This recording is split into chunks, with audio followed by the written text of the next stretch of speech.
Fabiano Caruana went into the final round a half a point ahead of the chasing pack, but it's actually quite a tricky situation as he knew that most of the tiebreaks actually went against him.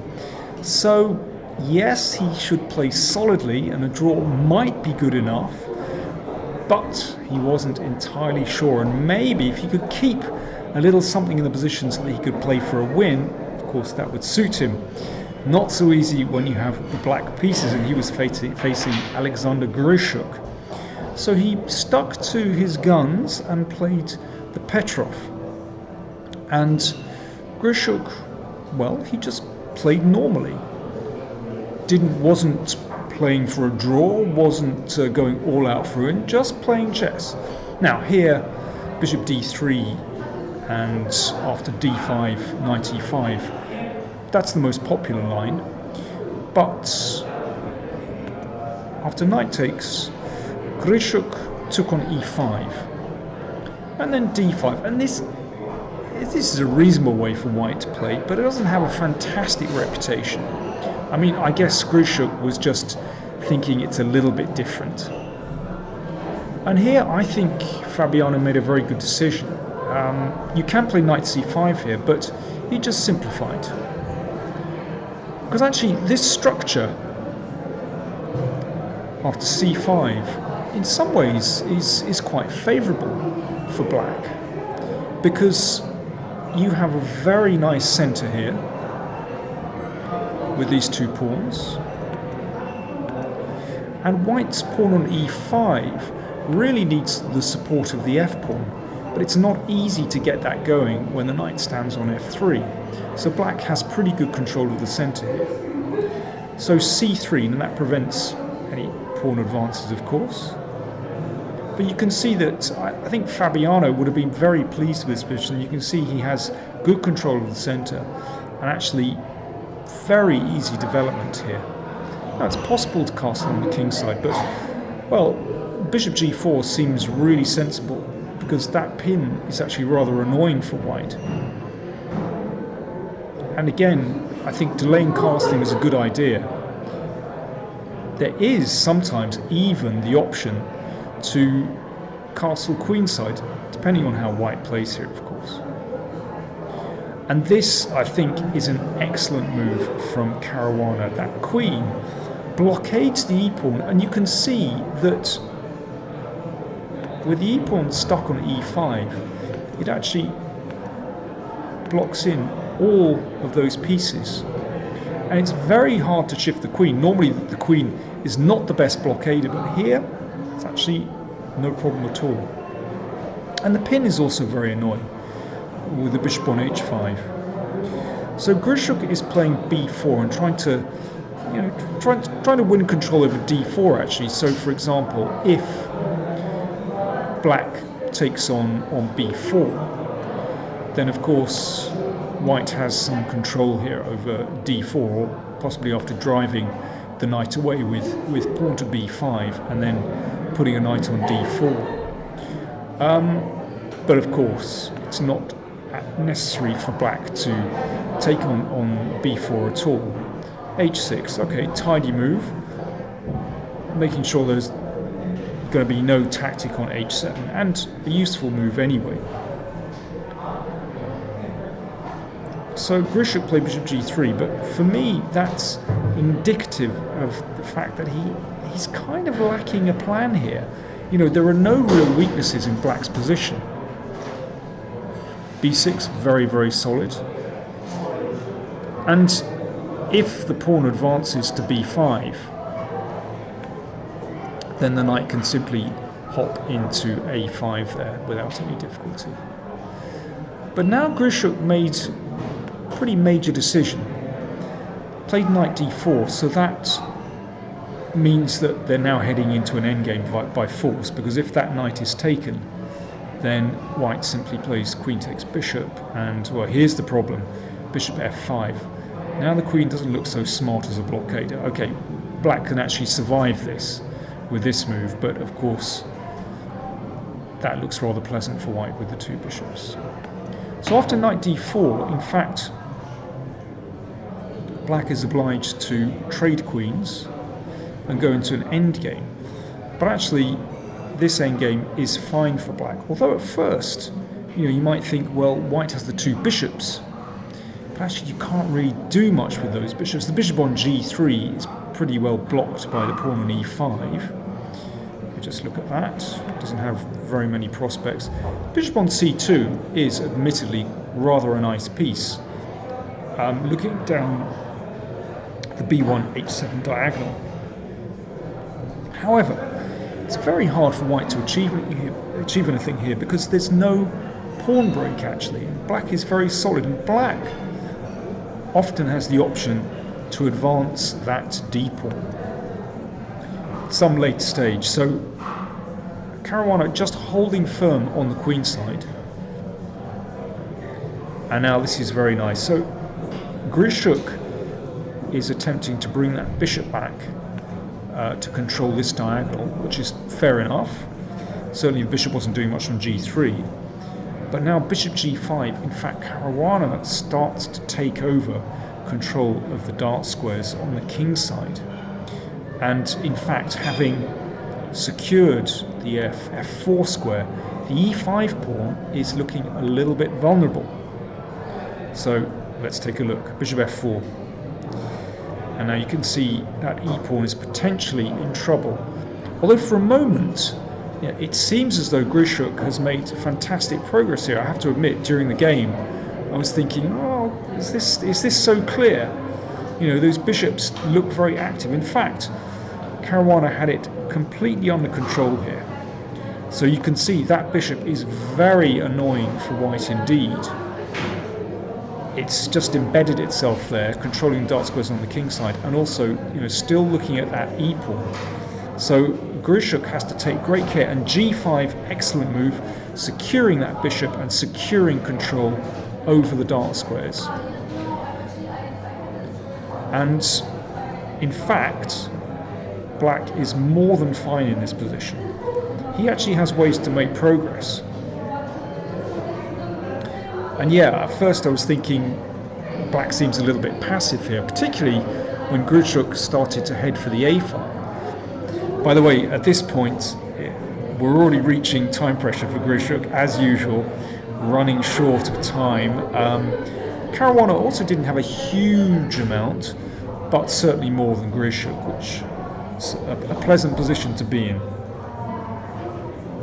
And now we're reaching that critical moment, and you can see, in fact, in this position white needs two dart squared bishops, because what Fabiano has been doing is building up for this pawn break, and in fact he's not playing passively.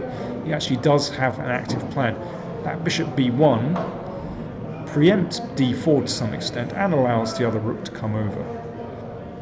And now here is the moment, d4. This is the big break. And after this, it is absolutely clear that Caruana is better in this position. And this was on move 31. So Grischuk heading into the time control, but still with some tricky moves to make for him, actually. Not an easy position for white to play when this knight is flying around. And you can see it's come back, hitting e5. Also hitting that pawn on b4 as well. So difficult position. Even though at first glance one would imagine that the bishops and the rooks look so active, but actually Caruana's position is rock solid here. Bishop e5.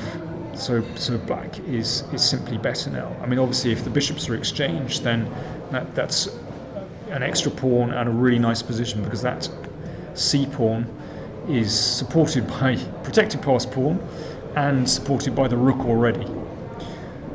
So Grischuk basically simplifies down into an ending with bishops of opposite colour.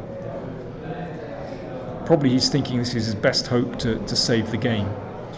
But in fact, well, I mean, only two results are possible here. So a really pleasant situation for Fabiano to be in when it got to the time control at move 40. That was move 40, and they sat back and took stock of the position. Material is still even, But actually it's clear that black has a big advantage because that c pawn is so dangerous, and the b pawn in most cases is dropping, and even white's king isn't that secure when these dark squares are very weak and black's king is very safe. Bishop check. Now they went round in circles a few times, but this is basically an extremely difficult position. Let me just show you what happens if white pushes the b pawn. Of course white needs counterplay. This is the move you want to make, hold the b pawn, but now the c pawn comes and the threat is to play rook b2 check, exchange, and then the pawn goes home. So rook b2 here, and now rook takes pawn, and of course there's a threat to play rook d5 check. So king takes, rook check. If the king goes this way, then there's a deadly check on b8, and if the king goes that way, there's a check here. Well, for a start you could just take the bishop on d7, but this is a fun variation and shows you the kind of danger the king is in. Rook e5 is mate. There we go. That was a little bit artificial, but you get the idea. Basically black has great activity and white's king is in trouble. I mean that's the theme for the rest of the game, and so Grischuk had to give up that b pawn and the situation is hopeless. So round about this time Caruana could see that Karyakin had already drawn, so no threat from him. He could see that Kramnik was still playing against Mamedyarov, but after move 40 they'd actually got to a position that was pretty simplified and looked as though the game was probably drawn. So basically he was on easy street at the moment. Caruana on easy street now. Draw in the bag, and he could even press for a win without any danger. So more checkmating ideas. If rook takes pawn, rook d2 mate. So the king stepped back. h4, that is such a pleasant move to make, fixing the kingside pawns, and it means that black always has an idea much later on to run in with the king, which Caruana now does. Of course, exchanging the rook on b2 will just leave black with a pawn on b2. Of course, Fabiano could just trade all the rooks off here, instant draw at least, but he saw no reason to. Of course, he's playing for a win without any risk whatsoever, and he could go around in circles a few times in order to get the right breakthrough. You can see white's rook on c2 just penned in this position, so really Fabiano is risking absolutely nothing. So if the rooks are traded, then that will bring the king over to, well, it can now travel over to b3, and that blockade won't last for very long. So Grischuk desperately avoiding exchanges, but of course that doesn't mean it's got any better, because after this now there are more mating threats with rook f1 and rook e1, and have to check the king away.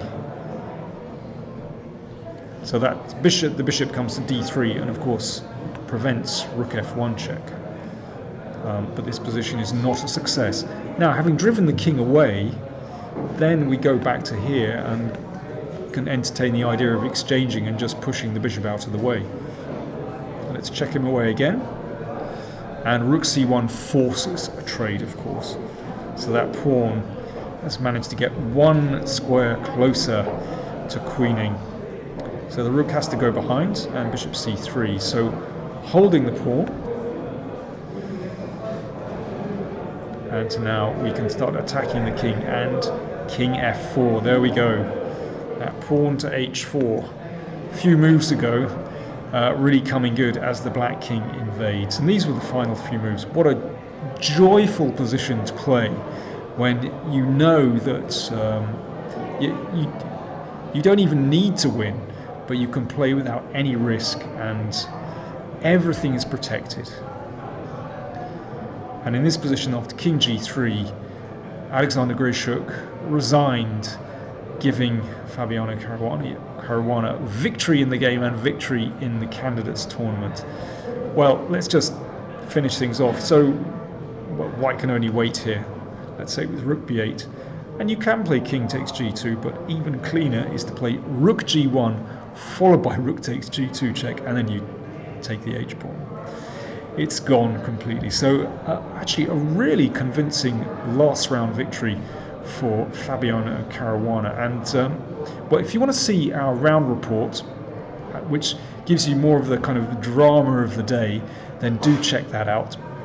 And don't forget to like, comment, and subscribe. And do check out the info tab as well, where you can see a playlist of Fabiano Caruana's games. And well, let me know. Let's look forward to the future. Does Fabiano Caruana have a chance against Magnus Carlsen in November? Let me know. Thanks for watching.